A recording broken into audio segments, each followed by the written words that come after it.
Hola amigos y bienvenidos un día más al canal. En este vídeo os voy a enseñar cómo modificar esta animación tan chula para Instagram. Digo modificar porque es una plantilla. La plantilla os la dejaré debajo en la cajita de información. Lo primero que vamos a modificar es el texto. Para ello tenemos que hacer doble clic sobre el texto y escribir lo que nosotros queramos. En este caso, follow, o poner nuestro Instagram y nuestra descripción.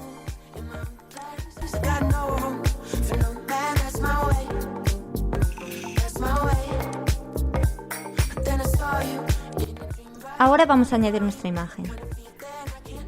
Una vez tengamos nuestra imagen, tenemos que ir a la herramienta círculo y dibujar un círculo sobre ella. Y subir la imagen hasta que se vea.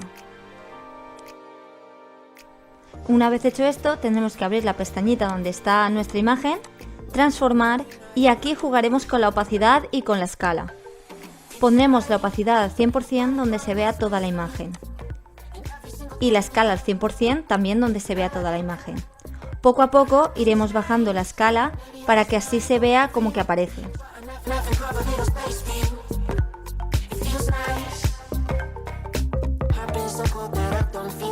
Iremos modificando estos dos hasta que nos guste el resultado. No os asustéis, tened paciencia, es más fácil de lo que parece. Y ya sabéis, si os gusta este vídeo, dadle a like y no olvidéis suscribiros al canal.